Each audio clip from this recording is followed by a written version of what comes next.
recently read a blog of yours, and it was so well put in terms of explaining a really big issue for homeowners when they're seeking quotes and bids from builders and contractors, because I see a lot of homeowners want to get a price per line item against everything in their quote, and they don't really understand why a builder won't give it to them.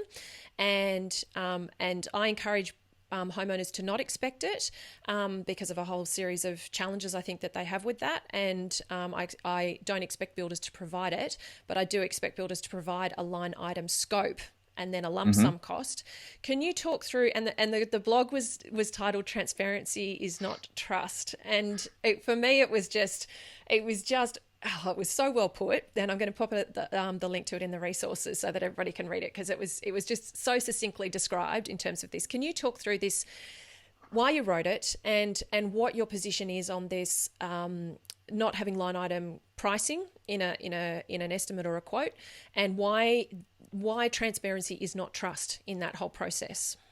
Yeah, first of all, let me say I wish that I came up with that line, but again, I stole it from somebody else, and I linked to her in the blog post there. It was a podcast that I heard, and her name is, I think, Rachel Botsman, and she has a whole book on, and it's scientific study on transparency, trust, and what happens in our brain and all that kind of stuff. It's fascinating stuff. But that's where I got that idea from, and I realized it applied to line item pricing.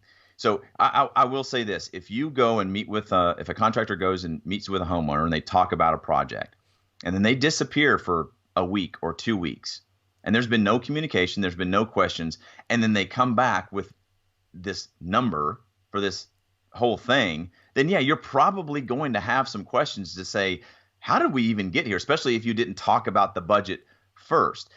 This whole Shawn Van Dyke said not to give out line item pricing. No, first of all, the way that you establish the trust is by communicating with them. So what's your budget? And we work that can or can't be done for that much. Well, how much would you like to spend on your finishes? Or the framing package might be this much. Then when you go through and you have all that information, you have a detailed scope of work, they're not surprised when you come back at $110,000 because you told them a couple of weeks ago your budget's going to have to go up a little bit because of these specific decisions that you made. So it's not just flat across the board. You never give line item pricing, but the communication has to be there. But in general, this is what happens when homeowners ask for line item pricing. It's because they don't trust something, and they're curious and they want to know. But they really, this is where you have to help the homeowner as you being the professional.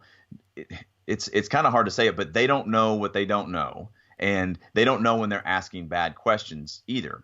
Because it's the same thing as when a homeowner says, "Hey, I would like you to give me line item pricing," I would say, well, we don't do line item pricing because it usually causes confusion.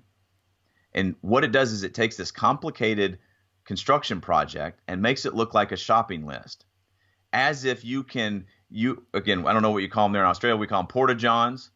Portaloo. Yep. Yeah, portaloo. Okay, see, I love the terms there. Okay, so the portaloo, that's even fun. That's even funner to say. I might just start saying that here. You really don't want to know what that thing costs, because you're not going to go out and buy that service from another portaloo company. You really, the floor protection and the dust barriers and all. If I show you that information, and it's for different projects, I mean, it could be several $1,000s. You're going to think, well, I don't want to spend all that money on cardboard and plastic and ram board and all of this, negative air fans. And it's that, yes, you do. You want your contractor to spend thousands of dollars protecting your house. But when you see it out there like that, then it looks like a shopping list. And it looks like I can take this line item and stick it back on the shelf. And you can't even, and so let's talk about the price of that one thing. Let's say, for example, your painter. That's always a big one, because homeowners, no offense out there, you can't paint like a professional painter can. Everybody's like, oh, I'll do the painting myself. But let's say, that you have a line item price on there and it's $1,200 for painting. Oh, well, I can do that myself. I'm going to take that out. And then you want to just reduce the price.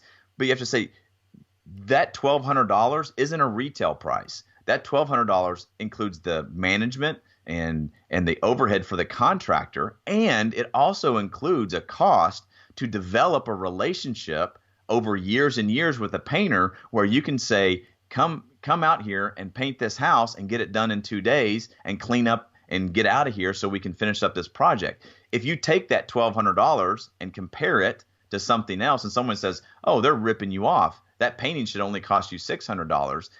It's not a retail price. So that's why line item pricing looks very confusing. Now, that doesn't mean that I don't recommend you you might have phases of the project. And that may be very appropriate to say, especially on larger projects, getting out of the ground and getting dried in. That's going to be X amount of dollars, because they need that information to make some decisions on finishes or other things. So if we're looking at 200, 500,000, even for custom home builders too, you may develop some phasing pricing so that you can know where the money's going to be spent. But providing every line item for a lot of that stuff is just going to create confusion. So when I present it to homeowners and they would ask me, do you do line item pricing? I say, no, we don't do line item pricing because it creates confusion. But what questions do you have? What are your concerns? And they'll say, well, how much do you have in there for the drywall? It's about $2,000. What else? Anything else that's a concern? There's usually one or two things that they're concerned about. But if you give them line item pricing on 50 line items, they don't care about the portaloo. They don't care about the dumpster. In fact, it creates opportunities for arguments, because they're like, they have no idea that the dumpsters cost what they cost. And when you put that number out there, they may be shocked. And so that's why I would tell homeowners too, or when I train contractors, I said it's the same thing, that homeowners don't do this. Like, they don't go onto the car lot. Let's say Mercedes-Benz, for example, a $65,000, $70,000 vehicle, and look at it and say, oh, well, how much is the steering wheel? Because you can't get the steering wheel unless you buy the whole car, right? So I'm going to take the car, but take the seats out and the steering wheel out. The salesperson's going to tell you, you need to go down the street to the used car lot where some cars are missing some steering wheels. Here, we're going to sell you the whole package. Yeah, no, I think that's a fantastic analogy. And I think too, it is that thing of that shopping list. People do look down and they look at the big chunky amounts like the plumbing costs or the electrical costs, and it's like you say, they don't understand that there's a whole series of relationship and coordination, and that electrician might need to come out to site 7 or 8 different times at different stages throughout the project, and that price is based on the convenience of the contractor knowing he can make that happen, and he can manage that, and they can coordinate it, and they can also delay it a couple of days if things aren't going on time. There's a whole heap of stuff that's built into that price. And for me, I've received quotes from builders where it's literally a single line on a letter that says this project is going to cost X.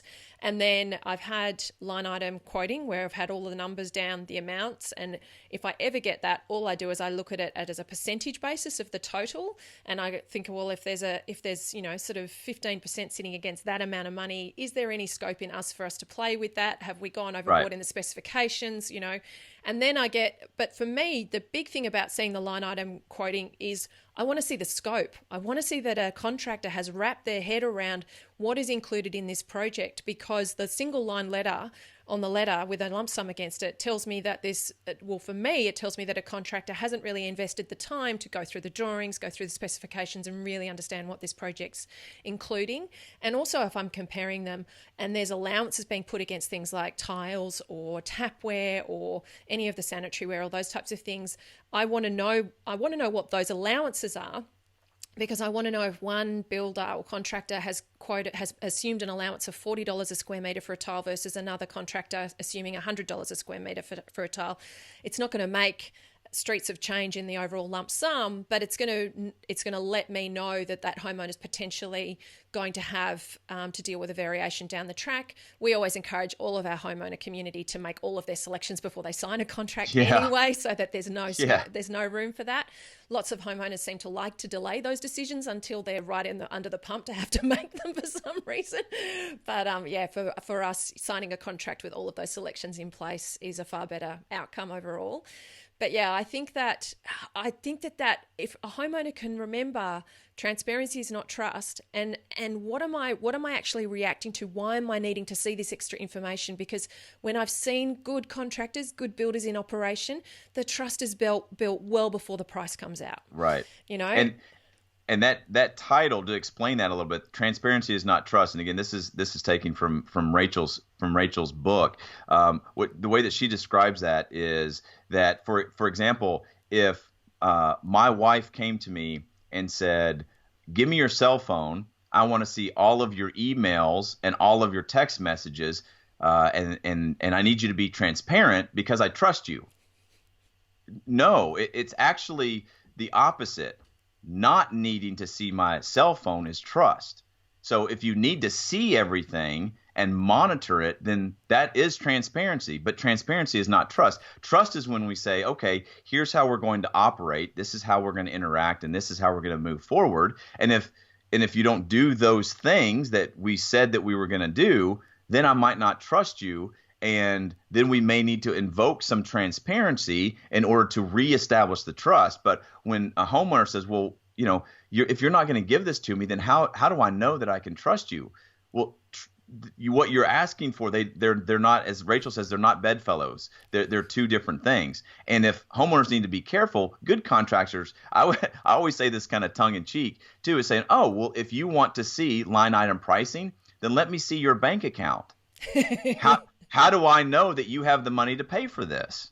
Because transparency means it goes both ways. And in the blog post thing that you're referring to, I say a lot of times transparency is a one-way or like a two-way mirrors. You've seen a police shows like that through which you're being interrogated through, but you can't see back to the homeowner side. So for your homeowners out there that think, oh, well, I really need to see all this information. What if the contractor were to ask you for that same level of transparency? Would you be comfortable in sharing what your salary is and what your bank account is before you start the project? Because you're essentially asking the same thing. Yeah, no, it's a great point. And I think this is the thing we're ultimately seeking to build collaborative, trusting relationships. And so there's a whole other avenues through which you can achieve that beyond interrogating somebody as to, why they need to run their business, to charge this profit margin, to charge, all of those kinds of conversations that you do see homeowners really wonder about contractors, and contractors not really know how to give a homeowner confidence around. So I think there's some great advice in those conversations.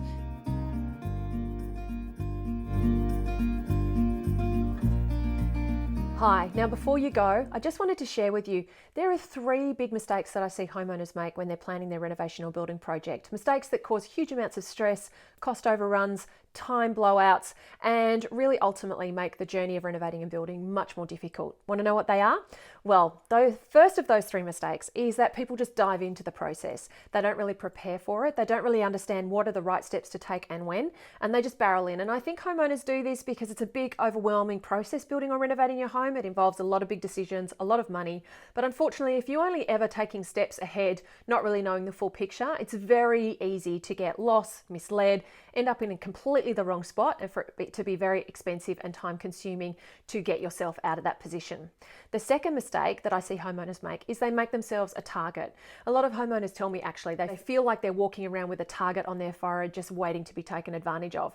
But unfortunately, a lot of homeowners don't do the work required to really inform themselves so that they know how to sift and filter the advice that they're receiving, so that they know how to not fall for the dodgy operators, and so that they know when they're being told something that they want to hear rather than what they need to hear. When you know how to put the right team of people around you and you know how to trust the advice that you're receiving, it will completely change the game for your renovation or building journey. The third mistake that I see homeowners make is that they don't invest in the design.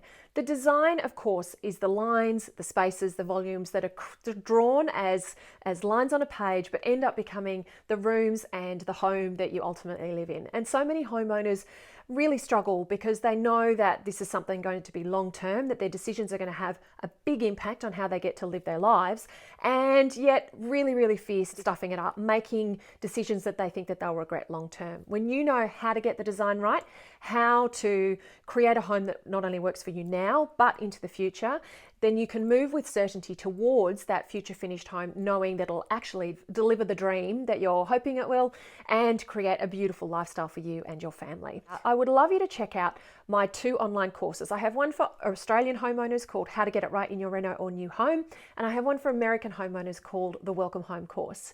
If you don't know the steps from start to finish of your renovation or building journey, from the point of talking with your local authority through putting your team together, getting the design right, getting all of your approvals, choosing your contractor or builder and getting your home built, that's exactly what these courses will help you do. I lay out step by step my own system that I've been using in over 250 projects in over almost 25 years in this industry, and I explain it to you in a step-by-step way that you can put into action on your project. I also help you really focus on what are the core fundamentals of a well-designed home.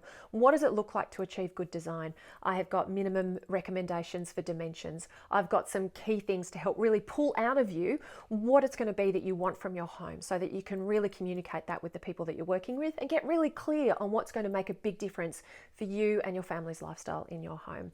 And I also have lots of tools and guides so that you can pull the right team together. You can sift and filter the advice that you're receiving. You can know that you're moving in the right direction. You can always be working to save money and time and stress, and you can really get bang for buck in how you spend your budget overall so that you can make sure that you stretch that money that you have as far as it possibly can go. And ultimately, these courses are all about helping you create that future family home that you're dreaming of, that is perfect for you and your family, and that ultimately helps you feel great and that you feel great in. So again, for Australian homeowners, it's How to Get It Right in Your Reno or New Home. And for American homeowners, I teamed up with Eric Reinholdt of 30 by 40 Design Workshop. He's an award-winning American architect based in Maine, and we created the Welcome Home course. The links are below for you to check out both of these courses. I would love to see you on the inside and really help you create that future family home that you're dreaming of and get it right whilst you save time, money, and stress.